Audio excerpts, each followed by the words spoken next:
Hello friends, welcome to Studygar. मैं हूं आपका दोस्त प्रभाकर। आज के इस महत्वपूर्ण लेक्चर में हम आपके साथ डिस्कस करने वाले हैं 20 फरवरी 2024 के मोस्ट इंपॉर्टेंट करंट अफेयर्स के क्वेश्चन। तो आप इस पूरे लेक्चर को बहुत ही ध्यान से लास्ट तक जरूर देखिएगा। चलिए आज का पहला और इम्पोर्टेंट क्वेश्चन डिस्कस करते हैं। तो पहला क्वेश्चन है, वाफ्टा अवार्ड 2024 में बेस्ट फिल्म का अवार्ड किसे मिला है? आंसर हो जाएगा इसका ओपेनहाइमर। तो एक फिल्म है जिसका नाम है ओपेनहाइमर, तो इसे 2024 में वाफ्टा अवार्ड में बेस्ट फिल्म का अवार्ड मिला है। तो ये क्वेश्चन आपके एग्जाम के लिए बहुत ही इंपॉर्टेंट है, आप इसे नोट जरूर करिएगा और जो भी इसके और भी इंपॉर्टेंट फैक्ट हों उन्हें भी आप नोट करते जाइएगा। अगर आपसे सवाल पूछा जाए कि 2024 में जो वाफ्टा अवार्ड प्रदान किए गए हैं ये किस नंबर के वाफ्टा अवार्ड थे, तो ये 77वें नंबर के वाफ्टा अवार्ड थे। वाफ्टा का फुल फॉर्म क्या होता है? तो इसका फुल फॉर्म होता है ब्रिटिश एकेडमी फिल्म अवार्ड। 2024 में अवार्ड सेरेमनी का आयोजन कहाँ किया गया था? लंदन के रॉयल फेस्टिवल में। इसको होस्ट किसने किया है? डेविड टेनेंट ने। वाफ्टा को दुनिया की टॉप 4 फिल्म अवार्ड में गिना जाता है। दोस्तों, अगर आपसे सवाल पूछा जाए कि 2024 के वाफ्टा अवार्ड में सबसे अधिक अवार्ड किस फिल्म को मिले हैं, तो उस फिल्म का नाम है ओपेनहाइमर। तो इस फिल्म को 7 वाफ्टा अवार्ड मिले हैं। ओपेनहाइमर फिल्म के डायरेक्टर कौन है? तो उनका नाम है क्रिस्टोफर नोलन। वाफ्टा अवार्ड में इस बार भी किसी भी भारतीय फिल्म को नॉमिनेशन नहीं मिला था। वाफ्टा अवार्ड सेरेमनी 2024 में बॉलीवुड एक्ट्रेस दीपिका पादुकोण भी शामिल हुई थी और वो एक प्रेजेंटर के रूप में शामिल हुई थी। तो ये भी काफी इंपॉर्टेंट पॉइंट हो जाएगा आपके एग्जाम के लिए। वाफ्टा पुरस्कार के बारे में कुछ बेसिक जानकारी डिस्कस कर लेते हैं। तो पहला अवार्ड समारोह कब आयोजित किया गया था? 29 मई 1949 को। यानी अगर आपसे सवाल पूछा जाए कि वाफ्टा अवार्ड किस वर्ष पहली बार प्रदान किए गए थे, तो ये 1949 में पहली बार प्रदान किए गए थे। दूसरा सवाल आपसे ये बन सकता है कि वाफ्टा अवार्ड किस देश में दिए जाते हैं? जैसे ऑस्कर दिए जाते हैं अमेरिका में, तो वाफ्टा अवार्ड किस देश में दिए जाते हैं? तो ये यूनाइटेड किंगडम में दिए जाते हैं। वाफ्टा अवार्ड किसके द्वारा प्रदान किए जाते हैं? तो ये ब्रिटिश एकेडमी ऑफ फिल्म और टेलीविजन आर्ट के द्वारा प्रदान किए जाते हैं। अगर आपसे सवाल पूछा जाए कि अब तक कितने भारतीयों को वाफ्टा अवार्ड मिल चुका है, तो 4 ऐसे इंडियंस हैं जिन्हें वाफ्टा अवार्ड मिल चुका है। पहला नाम है रोहिणी हट्टंगडी का। दोस्तों, इन्हें 1982 में गांधी फिल्म के लिए best actress in supporting role का अवार्ड मिला था। 1998 में शेखर कपूर को उनकी फिल्म एलिजाबेथ के लिए आउटस्टैंडिंग ब्रिटिश फिल्म का अवार्ड मिला था। इसके अलावा 2008 में रेसुल पुकुट्टी को बेस्ट साउंड के लिए अवार्ड मिला था। और किस फिल्म के लिए उन्हें यह अवार्ड मिला था? स्लम डॉग मिलेनियर के लिए। 2010 में AR रहमान को भी वाफ्टा अवार्ड मिल चुका है उनकी फिल्म 127 आवर्स के लिए। और उन्हें किस कैटेगरी में अवार्ड मिला था? बेस्ट ओरिजिनल म्यूजिक के लिए। तो ये वो 4 इंडियंस हैं जिन्हें वाफ्टा अवार्ड मिल चुका है। दोस्तों, वाफ्टा अवार्ड 2024 के प्रमुख विजेता डिस्कस कर लेते हैं। यहाँ पर हम सभी कैटेगरी को डिस्कस नहीं करेंगे, जो आपके लिए जरूरी है वही डिस्कस करने वाले हैं। तो सबसे पहले हम बात करेंगे बेस्ट फिल्म की। तो बेस्ट फिल्म का अवार्ड किसे दिया गया है? ओपेनहाइमर को। बेस्ट डायरेक्टर का अवार्ड किसे दिया गया है? क्रिस्टोफर नोलन को। Best actor in leading role का अवार्ड किसे मिला है? किलियन मर्फी को, उनकी फिल्म ओपेनहाइमर के लिए। Best actress in leading role का अवार्ड किसे मिला है? एमा स्टोन को, उनकी फिल्म पुअर थिंग्स के लिए। इसके अलावा best actor in supporting role का अवार्ड किसे मिला है? रॉबर्ट डाउनी जूनियर को, उनकी फिल्म ओपेनहाइमर के लिए। बेस्ट एनिमेटेड फिल्म का अवार्ड किसे मिला है? The boy and the Heron को। बेस्ट डॉक्यूमेंट्री का अवार्ड किसे मिला है? 20 डेज इन मारियोपोल को। और EE राइजिंग स्टार अवार्ड किसे मिला है? मिया मैककेना ब्रूस को। तो ये कुछ प्रमुख अवार्ड विजेता हैं 2024 के, तो इन्हें आप नोट जरूर करिएगा। चलिए दोस्तों, यहाँ पर फिल्म अवार्ड की बात आई है, तो अभी हाल ही में फिल्म फेयर अवार्ड प्रदान किए गए हैं भारत में। तो इस बार 69वें नंबर के फिल्म फेयर अवार्ड दिए गए थे। तो 2024 के जो फिल्म फेयर अवार्ड थे उसमें बेस्ट फिल्म का अवार्ड किसे मिला था? आपको याद होगा 12th फेल फिल्म को मिला था। बेस्ट एक्टर का अवार्ड किसे मिला था? रणबीर कपूर को। और बेस्ट एक्ट्रेस का अवार्ड किसे मिला था? आलिया भट्ट को। और अगर आपसे पूछा जाए कि 69वें फिल्म फेयर अवार्ड 2024 में बेस्ट डायरेक्टर का अवार्ड किसे मिला था, तो वो मिला था विधु विनोद चोपड़ा को उनकी फिल्म 12th फेल के लिए। और लाइफ टाइम अचीवमेंट अवार्ड किसे मिला था? डेविड धवन को। ठीक है, तो ये अवार्ड भी आप नोट कर लीजिएगा। आप इस पूरे लेक्चर को बहुत ही ध्यान से लास्ट तक देखिएगा। लास्ट में आपसे क्वेश्चन पूछा जाएगा जिसका आंसर कमेंट बॉक्स में देना है। अगर आप चैनल पर पहली बार आए हैं तो सब्सक्राइब कर लें, बेल आइकन भी दबा लें, जिससे आपको समय पर सबसे पहले नोटिफिकेशन मिल सकेगा। दोस्तों, आप हमसे टेलीग्राम पर भी जुड़ सकते हैं। आपको टेलीग्राम पर जाना है, स्टडी कर ऑफिशियल सर्च करना है, तो वहां पर आपको हमारा चैनल मिल जाएगा। उसको ज्वाइन कर लेना है, उसमें ऐड हो जाना है, तो आपको स्टडी कर से रिलेटेड पीडीएफ भी मिल जाएंगे। इसके अलावा आप हमारा ऐप भी डाउनलोड कर सकते हैं। ऐप का लिंक डिस्क्रिप्शन बॉक्स में दिया गया है। तो ऐप पर आपको e book, test series, PDF, daily quiz ये सभी मिल जाएगा।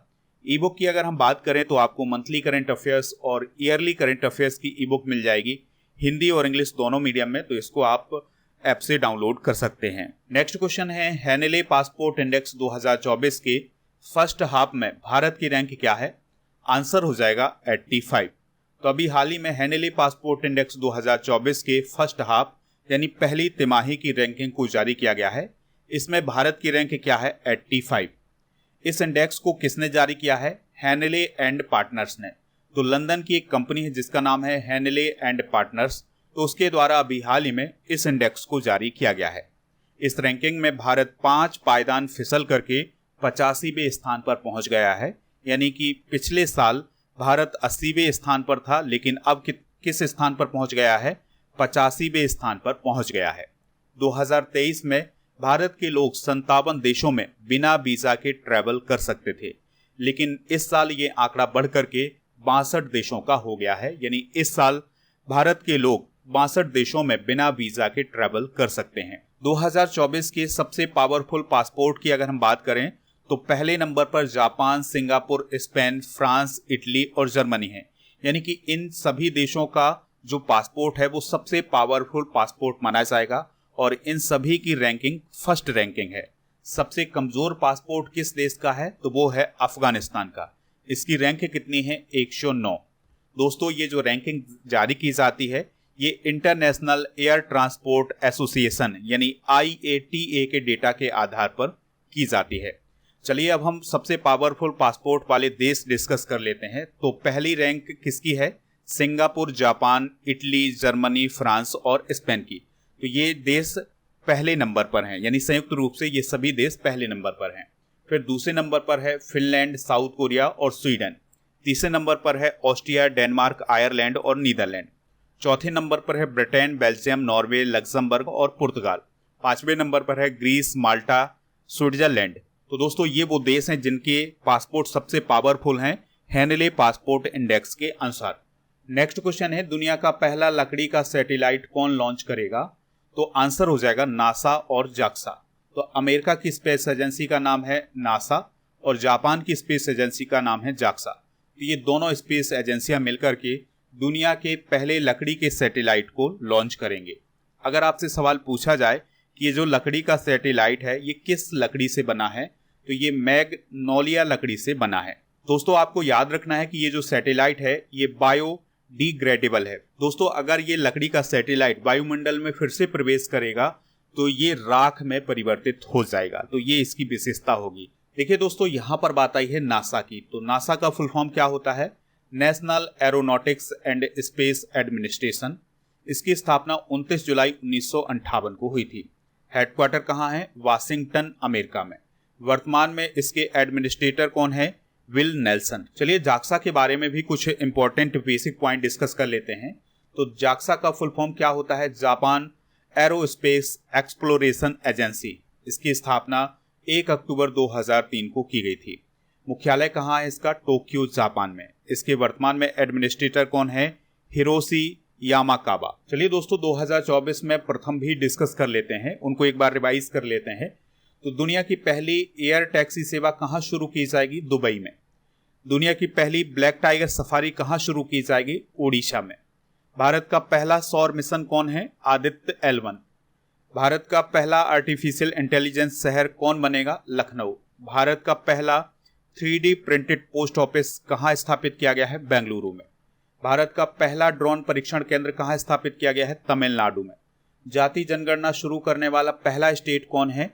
वो है बिहार। जाति जनगणना शुरू करने वाला दूसरा राज्य कौन है? आंध्र प्रदेश।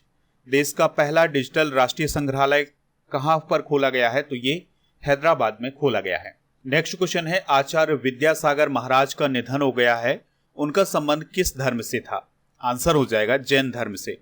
तो जैन धर्म के प्रसिद्ध भिक्षु आचार्य विद्यासागर महाराज जी ने छत्तीसगढ़ के राजनांद गांव के डोंगरगढ़ में चंद्रगिरी तीर्थ में संलेखना के माध्यम से समाधि प्राप्त की है। दोस्तों, उन्होंने 22 साल की उम्र में दीक्षा प्राप्त की थी 1968 में। और उनका जन्म कब हुआ था? 10 अक्टूबर 1946 को कर्नाटक के सदलगा में। दोस्तों, जैन धर्म से रिलेटेड कुछ इंपॉर्टेंट फैक्ट डिस्कस कर लेते हैं। तो जैन धर्म के संस्थापक कौन है? ऋषभदेव। लेकिन वास्तविक संस्थापक कौन माने जाते हैं? महावीर स्वामी। जैन धर्म के कितने भाग हैं? 2। पहला भाग है श्वेतांबर, दूसरा भाग है दिगंबर। जैन धर्म में किस भाषा का प्रयोग किया गया है? प्राकृत भाषा का प्रयोग किया गया है। जैन धर्म के त्रिरत्न कौन है? सम्यक दर्शन, सम्यक ज्ञान और सम्यक आचरण। जैन धर्म को किस मौर्य शासक ने अपनाया था? चंद्रगुप्त मौर्य ने। जैन धर्म के 24वें तीर्थंकर कौन थे? महावीर स्वामी। जैन धर्म के 23वें तीर्थंकर कौन थे? पार्श्वनाथ।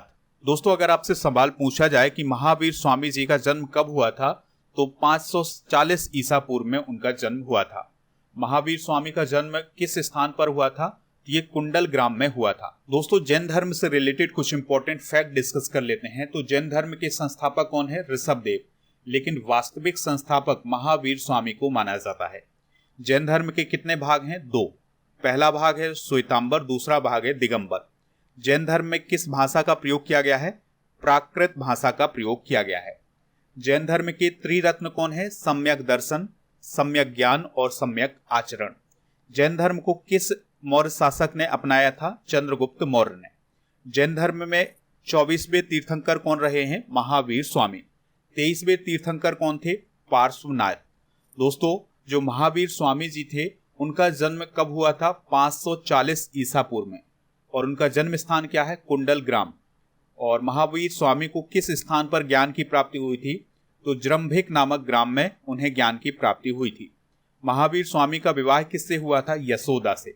महावीर स्वामी की पुत्री का क्या नाम है? अनोज्या प्रियदर्शनी। महावीर स्वामी के पिता का क्या नाम था? सिद्धार्थ। तो ये कुछ इंपॉर्टेंट फैक्ट हैं, इन्हें आप नोट कर लीजिएगा। हाल ही में हुए कुछ प्रमुख निधन भी डिस्कस कर लेते हैं। तो अभी हाल ही में साहित्यकार उषा किरण खान का निधन हुआ है। केन्या के एथलीट केल्विन किप्टम का भी अभी हाल ही में निधन हुआ है। और चिली के पूर्व राष्ट्रपति सेबेस्टियन पिनेरा का निधन हुआ है।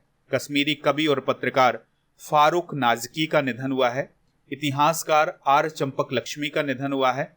शास्त्रीय गायिका डॉक्टर प्रभा अत्रे का निधन हुआ है। फिल्म निर्माता वीनू का निधन हुआ है। संगीत सम्राट उस्ताद राशिद खान का भी अभी हाल ही में निधन हुआ है। नेक्स्ट क्वेश्चन है, युवा वैज्ञानिक कार्यक्रम युविका 2024 किसके द्वारा प्रस्तुत किया गया है या किसके द्वारा शुरू किया गया है? आंसर हो जाएगा इसरो के द्वारा। तो इंडियन स्पेस रिसर्च ऑर्गेनाइजेशन के द्वारा युवा वैज्ञानिक कार्यक्रम युविका 2024 को अभी हाल ही में शुरू किया गया है। इसका उद्देश्य क्या है? तो इसका उद्देश्य है स्कूली बच्चों में अंतरिक्ष विज्ञान, टेक्नोलॉजी के बारे में जिज्ञासा और ज्ञान को बढ़ावा देना। दोस्तों, हाल ही में हुए कुछ प्रमुख कार्यक्रम भी डिस्कस कर लेते हैं। तो अभी हाल ही में इंस्पायर सिक्किम कार्यक्रम सिक्किम राज्य में शुरू किया गया है। सरकार गांव के द्वार कार्यक्रम हिमाचल प्रदेश में शुरू किया गया है। और EDCIL विद्यांजलि छात्रवृत्ति कार्यक्रम धर्मेंद्र प्रधान जी के द्वारा शुरू किया गया है। भारतीय मिक्स्ड रियलिटी कार्यक्रम मेटा यानी फेसबुक जिसे पहले कहा जाता था, उसके द्वारा शुरू किया गया है। प्रेरणा कार्यक्रम शिक्षा मंत्रालय ने शुरू किया है। प्रजा पालन कार्यक्रम तेलंगाना सरकार के द्वारा शुरू किया गया है। वाइब्रेंट गुजरात वैश्विक शिखर सम्मेलन कार्यक्रम कहाँ आयोजित किया गया था? गुजरात में। चलिए बात करते हैं इसरो की। तो इसरो की स्थापना कब हुई थी? 15 अगस्त 1969 को। हेडक्वार्टर कहाँ है? बेंगलोर में। इसके वर्तमान में अध्यक्ष कौन है? एस सोमनाथ। नेक्स्ट क्वेश्चन है, ICICI बैंक के अतिरिक्त स्वतंत्र निदेशक कौन बने हैं? आंसर हो जाएगा प्रदीप कुमार सिन्हा। तो दोस्तों, ICICI बैंक ने 5 साल की अवधि के लिए अतिरिक्त स्वतंत्र निदेशक के रूप में प्रदीप कुमार सिन्हा को नियुक्त किया है। प्रदीप कुमार सिन्हा GC चतुर्वेदी का स्थान ग्रहण करने वाले हैं। हाल ही में की गई कुछ महत्वपूर्ण नियुक्तियां डिस्कस कर लेते हैं। तो साइमा बाजेत WHO के दक्षिण पूर्व एशिया क्षेत्र की क्षेत्रीय निदेशक बनी है। नायब बुकेले अल सल्वाडोर के राष्ट्रपति बने हैं। गैब्रियल अटल फ्रांस के प्रधानमंत्री बने हैं। अजाली असोमानी कोमोरोस के राष्ट्रपति बने हैं। इसके अलावा आपको याद रखना है कि श्री सोमनाथ ट्रस्ट के अध्यक्ष कौन बने हैं? Prime minister Modi ji. राजकुमार राव को चुनाव आयोग का नेशनल आइकॉन घोषित किया गया है। MS धोनी SBI के ब्रांड एम्बेसडर बने हैं और कैटरीना कैफ राडो की ग्लोबल ब्रांड एम्बेसडर बनी है। दोस्तों बात करते हैं ICICI बैंक की। तो यह एक मल्टीनेशनल बैंक और फाइनेंशियल सर्विस कंपनी है। इसका हेडक्वार्टर मुंबई में है और इसका रजिस्टर्ड ऑफिस है बड़ौदा में। और याद रखिएगा कि इसकी स्थापना 5 जनवरी 1994 को हुई थी। अगला क्वेश्चन है, बैडमिंटन एशिया टीम चैंपियनशिप 2024 का खिताब किसने जीता है? तो यह खिताब भारत ने जीता है। दोस्तों भारतीय महिला बैडमिंटन टीम ने बैडमिंटन एशिया टीम चैंपियनशिप 2024 का खिताब अपने नाम किया है। तो फाइनल में भारत ने थाईलैंड को 3-2 से हरा करके गोल्ड मेडल हासिल किया है। दोस्तों भारतीय महिला टीम ने पहली बार कोई मेडल हासिल किया है इस चैंपियनशिप में। बैडमिंटन एशिया टीम चैंपियनशिप की शुरुआत कब हुई थी? 2016 में। और इसका आयोजन बैडमिंटन एशिया परिसंघ यानी बैडमिंटन एशिया कॉन्फेडरेशन के द्वारा करवाया जाता है। 2024 में इस चैंपियनशिप का आयोजन कहां पर किया गया था? मलेशिया में। बैडमिंटन से रिलेटेड कुछ कप डिस्कस कर लेते हैं। तो अमृत दीवान कप और Sudirman cup, Agarwal cup, Rahmatulla cup, Chadha cup, Harila cup, Thomas cup और उबेर कप, ये सभी कप बैडमिंटन से रिलेटेड हैं। नेक्स्ट क्वेश्चन है, स्वयं योजना किस राज्य में शुरू की गई है? तो यह योजना ओडिशा राज्य में शुरू की गई है। तो दोस्तों इस योजना के माध्यम से ओडिशा राज्य के युवाओं को 1 लाख रुपए तक का ब्याज फ्री ऋण उपलब्ध कराया जाएगा। राज्यों की कुछ प्रमुख योजनाएं डिस्कस करते हैं। तो मुख्यमंत्री नाश्ता योजना तेलंगाना में शुरू की गई है। इंदिरा गांधी मुफ्त स्मार्टफोन योजना राजस्थान में, शक्ति योजना कर्नाटका में, सशक्त महिला ऋण योजना हिमाचल प्रदेश में, लाडली बहना योजना मध्य प्रदेश में, नंद बाबा दुग्ध मिशन योजना उत्तर प्रदेश में, आसरा पेंशन योजना तेलंगाना में, मुख्यमंत्री आत्मनिर्भर असम अभियान असम में शुरू किया गया है। बात करते हैं ओडिशा की। तो सबसे पहले आप ये ओडिशा की लोकेशन देख सकते हैं। गठन कब हुआ था? 1 अप्रैल 1936 को, इसलिए 1 अप्रैल को उत्कल दिवस भी मनाया जाता है। राजधानी क्या है? भुवनेश्वर। राज्यपाल कौन है? रघुवर दास। मुख्यमंत्री कौन है? नवीन पटनायक। दोस्तों ओडिशा में विधानसभा की कितनी सीटें हैं? 147, राज्यसभा की 10 और लोकसभा की 21 सीटें हैं। नेक्स्ट क्वेश्चन है, महाराष्ट्र का पहला बाल अनुकूल पुलिस स्टेशन कहाँ खोला गया है? तो यह खोला गया है महाराष्ट्र के धुले नामक शहर में। तो दोस्तों धुले शहर के आजाद नगर पुलिस स्टेशन को चाइल्ड फ्रेंडली पुलिस स्टेशन के रूप में बदला गया है। दोस्तों महाराष्ट्र के अलावा तमिलनाडु, ओडिशा और राजस्थान में भी पहले से चाइल्ड फ्रेंडली पुलिस स्टेशन उपलब्ध हैं। चलिए महाराष्ट्र से रिलेटेड कुछ इंपॉर्टेंट करंट अफेयर्स डिस्कस कर लेते हैं। तो महाराष्ट्र सरकार ने महाराष्ट्र ड्रोन मिशन शुरू करने का अभी हाल ही में निर्णय लिया है।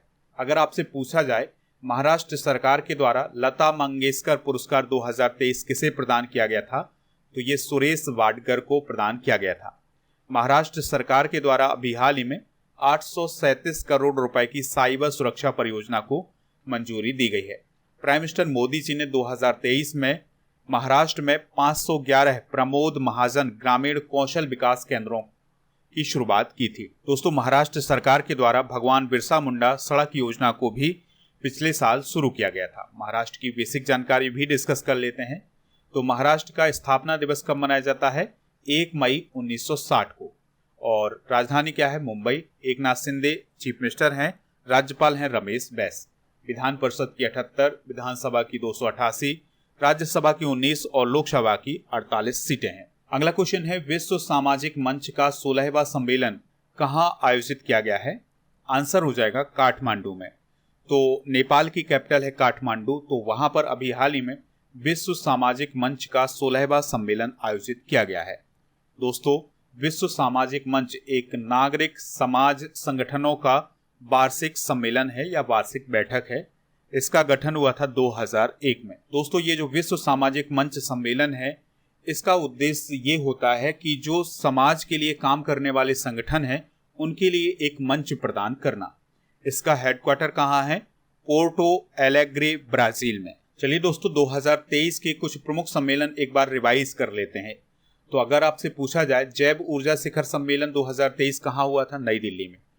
वैश्विक बौद्ध शिखर सम्मेलन 2023 ये भी नई दिल्ली में हुआ था। G20 शिखर सम्मेलन ये भी नई दिल्ली में ही हुआ था। ग्लोबल इंडिया आर्टिफिशियल इंटेलिजेंस 2023 सम्मेलन भारत में हुआ है। और G7 शिखर सम्मेलन जापान में हुआ था।